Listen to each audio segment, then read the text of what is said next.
It's the weekend and we're back with your favorite show, Smart Money. Now this week on the show, I have with me Radhika Gupta, the MD and CEO of Edelweiss AMC, to discuss a very interesting topic, how to approach the IPO market. Not the ones that are going to list, but the ones that have listed already, and what are the opportunities and challenges that lie ahead. Did you know that there were 17 companies that listed in this year, calendar year itself? And in the last 3 years, 18 sectors is the kind of range that companies have listed in. So 18 different sectors have seen listings in the last 3 years. So there's plenty of opportunity here. But the common complaint that we get is retail doesn't get allotment, first up, and secondly, people don't know which stocks to buy post listing. So all of those questions will be answered today. Radhika, thank you so much for joining us. I want to just start this interview by talking about what are the opportunities that lie in the IPO market, and are the structural tailwinds in place now? Hi Sonia, and good afternoon to all your viewers. I think it is a very exciting time for the IPO market. There have been structural tailwinds in the past, and I think those are only catching more wings. So you've had various reforms, whether it's your GST, RERA, Aadhaar, generally a pro-business government. There has been a pent-up demand for capital and growth capital, and because of liquidity conditions and favorable liquidity conditions, in any case, the last 18 months have been good for the IPO market.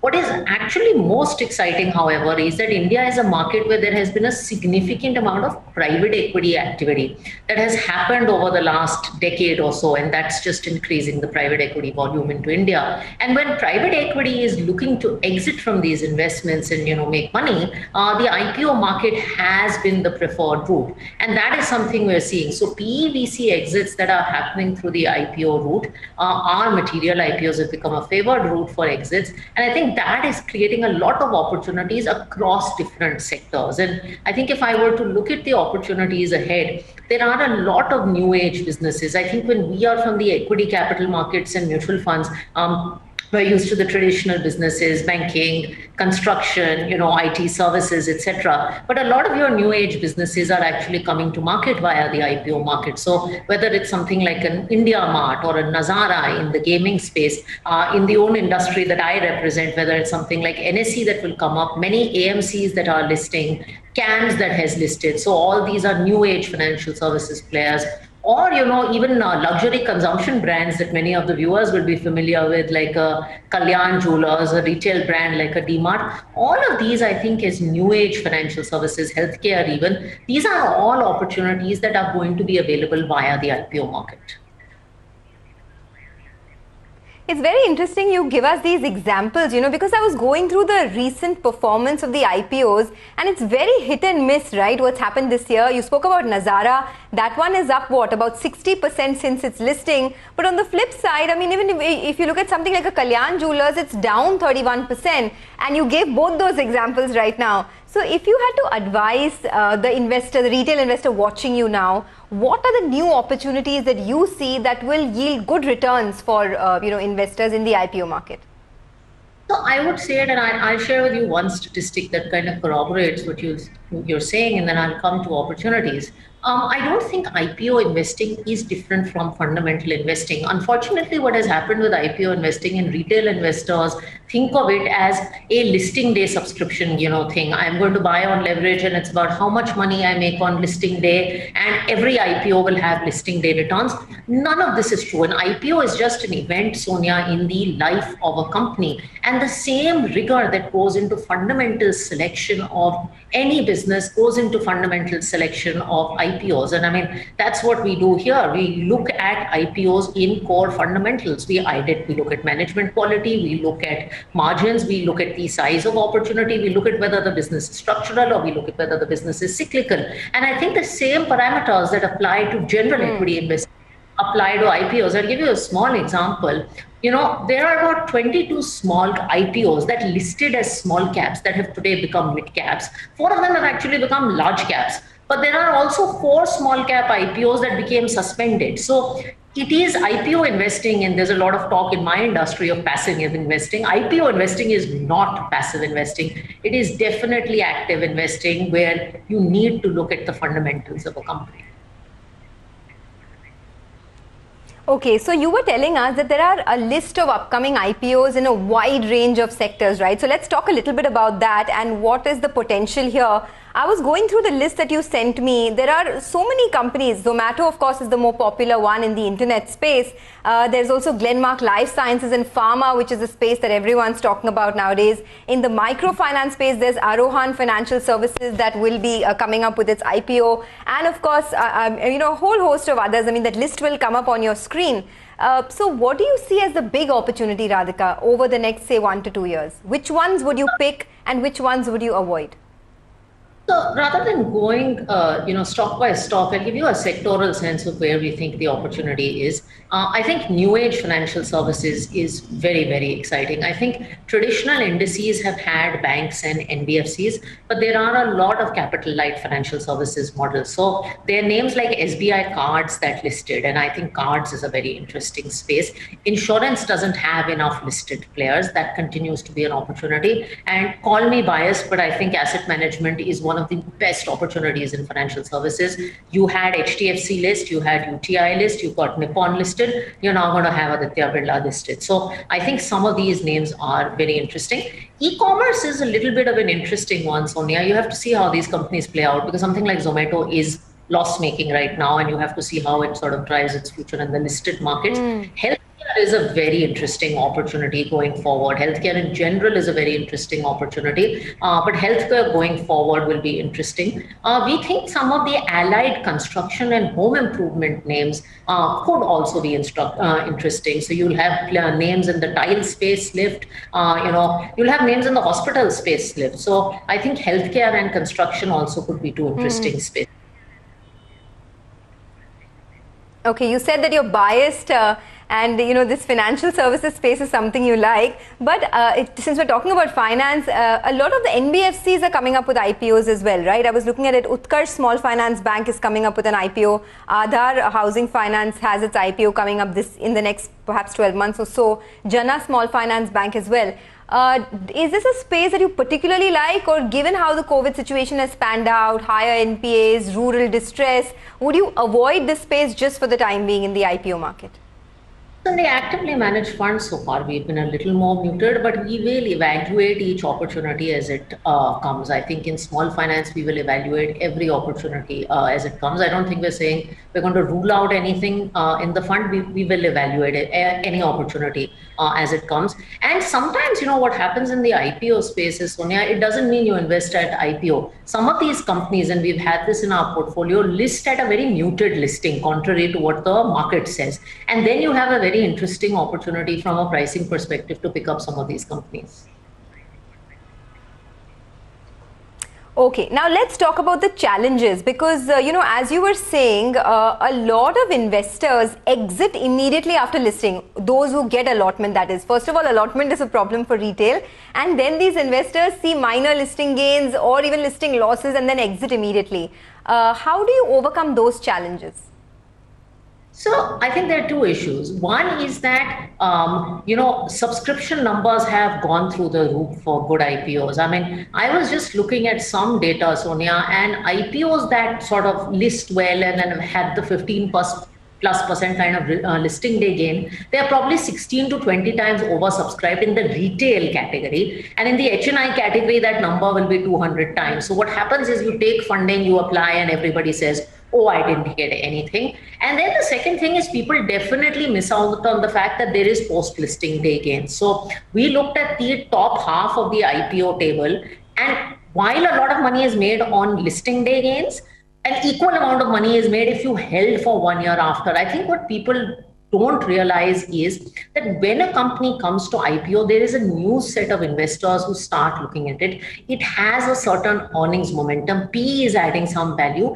And as it appeals to a new investor base and an analyst community, that earnings momentum catches up. In fact, I think Mint had an article yesterday that if you look at the last 2 years of listing, most of the IPOs had tepid listings and have had very different post-listing day outcomes. So I think that is why we adopted a fund structure, the Maiden Opportunities Fund and the upcoming IPO fund, so that we can solve this problem of access and also holding on, because you really make money when you hold on, and many of our portfolio companies have been hold on success stories. Okay, so I want to talk about your IPO fund as well. That's a very interesting one. But before that, let's talk about selection in detail, because as I said, so many IPOs did well this year, but so many bombed too, right? Out of the 17 IPOs, you have names like Nazara that's up 60% since listing, Stovecraft is up 20%, Indigo Paints is up 55%. But on the flip side, you also have a Kalyan Jewelers that's down 30%, Suryoday is down 20%, Craftsman is down 10%. How do you pick and choose, and what is your pick of the pack in terms of selection? Sure, and I think it is, if you look at the last 15 odd IPOs and you divide them into sort of muted listing, poor listing, and good listing, it's probably equal split in all categories. So I reiterate, it's not a passive opportunity. For us, I think what we're focused on is growth and quality of the business. And, we tend to look at revenue growth and we tend to look at earnings growth. We spend a lot of time with management. I think one of the good things is in the run up to the IPO, you get a lot of exposure to management and you can really spend a lot of time with management. We look at the sustainability of profitability because many IPO companies, especially in the e-commerce space, are just coming into profitability. So we look at the sustainability of the business model, and we also look at how much money is being left on the table. So, some IPOs are exorbitantly priced, some IPOs are better priced. And I think sensible valuations is, and this is my advice to anyone looking at IPO investing, sensible valuations are an important part. As I said, we also do one very conscious thing, which is that we bucket IPOs into cyclical and secular IPOs, and we tend to have more conviction in IPOs that are secular and themes that are secular rather than ideas that are very, very cyclical. Okay, I do want to talk about that, the recently listed IPO fund that Edelweiss has, but I'll do that on the other side of the break. Radhika, do stay on with us, and to all our viewers, keep writing in. We will try and take up some of your queries on the other side of the break. Smart Money coming up in just a bit.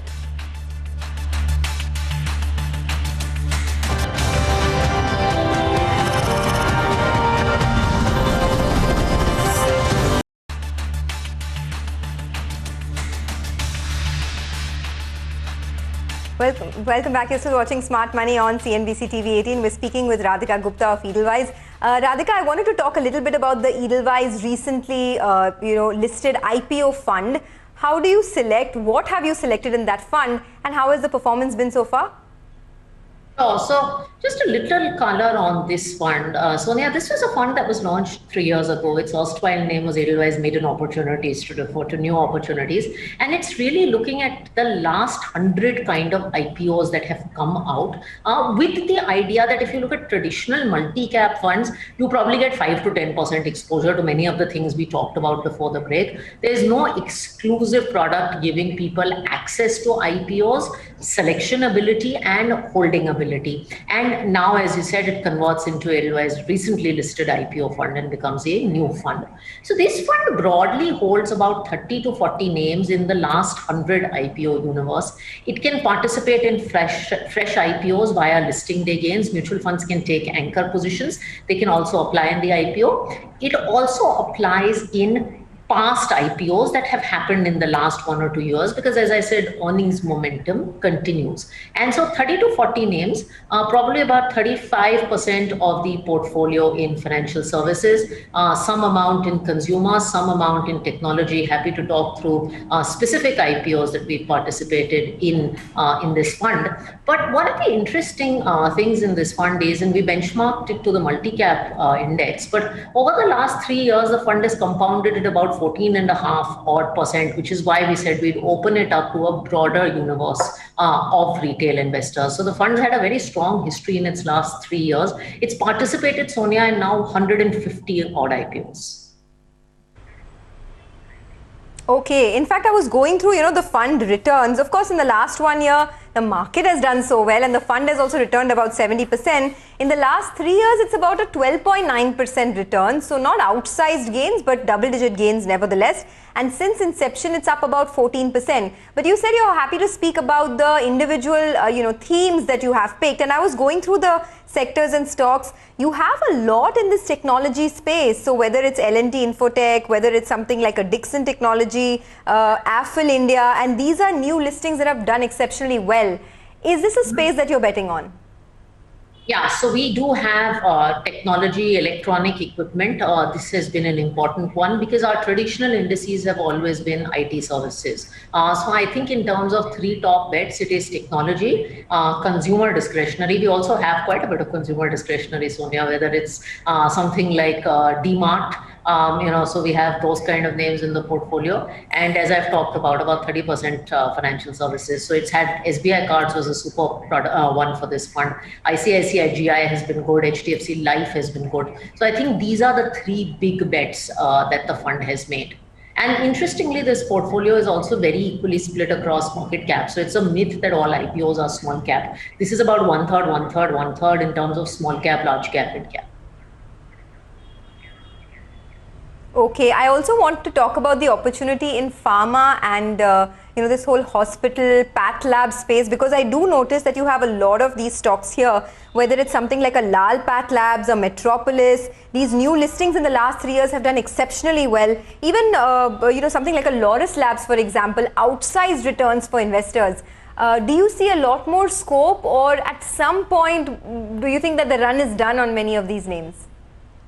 So I think if you look at healthcare as a space, and I think many of the names that you mentioned are healthcare plays, but they're also consumer discretionary plays. And I think COVID has accelerated some of the trends around healthcare. I think consumer-focused healthcare companies in any case have tailwinds because all of us are going to spend more on health, and COVID has just accelerated that trend. So we believe that that play is structural, and it's just really played out well in COVID. One other name, interestingly, in this space that you didn't mention, Sonia, but that has worked out really well for us, is also Gland Pharma. That was an interesting listing. So I think we bought in the IPO. We were an anchor investor, and this one had very poor subscription numbers, if you recall this IPO. So HNI was not subscribed, retail was not subscribed. Yeah. The turned out to be good, but we made money by holding on to it. So the IPO price, I think, was about 1,500. The stock is, significantly ahead of that. So we felt that the injectables business is growing at 10-15%. It's a business that has high entry barriers, and the company has, margins because of economies of scale. So that worked out really well for us. Okay, so coming back to the fund performance, these are really some exceptional stocks, ever since listing, and even in the last 1 year. Dixon Technology, for example, you were talking about SBI Life, that has done really well. Gland Pharma, Affle India, Laurus Labs, SBI Cards, HDFC Life, of course, now has started to underperform. What can the returns be, say, over the next 3 years? Of course, the last 3 years, as I was saying, 12.9% returns, but what are you looking at in the near future in terms of fund returns? So it's very hard in the investment business to talk about fund returns. I think if you look at equity market returns, I think IPO companies across each sector, and we did a sector by sector study, have at least outperformed their broader sectoral indices. So of course, returns will be guided by equity market returns, but I do think that recently listed companies have the tailwinds to do some outperformance to the broader equity market, and that's what we saw over the last 3 years. If the since inception returns were 14, I think multi-cap funds, or the broader multi-cap index was 11. So there was about a 2-3% alpha to the broader equity markets. So would you in your fund pick any of the recent listings, Radhika? Names like Nazara Tech, just the ones that took place in this fiscal year, because some of them have done really well. There's Lodha too, and there is talks of a big revival in the real estate sector. Any of the recent listings that attract you that will sort of go into this fund in the near future? So it's hard to comment on specific names, but I will tell you one thing, Sonia. When we look at sort of where the returns of this fund came from, people think it is all listing day gains. That actually played a very tiny part. So in the 14 odd since inception, listing day gains probably contributed 1-2%. It's actually investing in companies that were either listed during the life of the fund or listed even before the fund started, and we started picking them up. Because what happens is, after listing, as I said, markets correct, and this has been a tremendously volatile 2-3 years for markets. You've had opportunities to pick up companies post listing. So the maximum money the fund has actually made has been after the listing event, or picking up things that already listed. So will we look at some of these names that you mentioned, particularly if price is correct? Absolutely.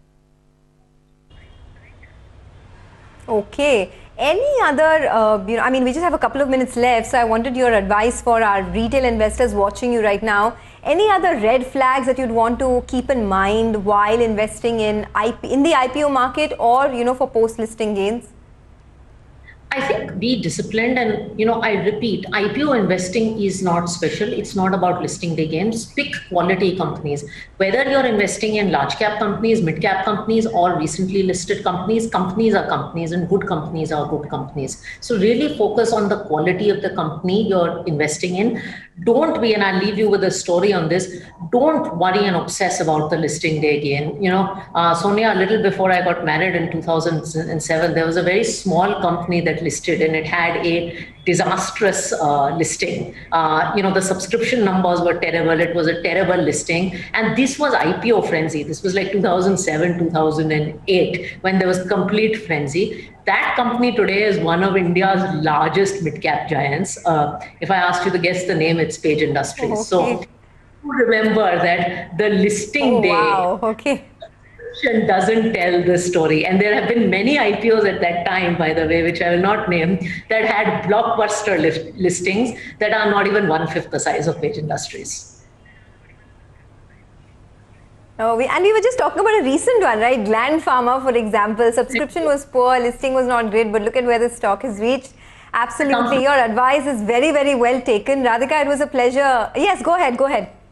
No, I'm saying a good company is a good company, and sometimes a good company doesn't have a smooth start off the block. It doesn't make it a bad company. Oh, of course, it doesn't. But this advice these are pearls of wisdom that we need to keep revisiting time and again. And thank you so much for doing that for us. With that, it is curtains down on another edition of Smart Money. An edition where we've talked about if you've missed out on an allotment in the IPO market, if you've missed out on post-listing gains, we've told you how to approach it. Edelweiss has their fund, the recent listing IPO fund. Perhaps you can take a look at that. With that, it's curtains down on Smart Money. Thanks so much for watching.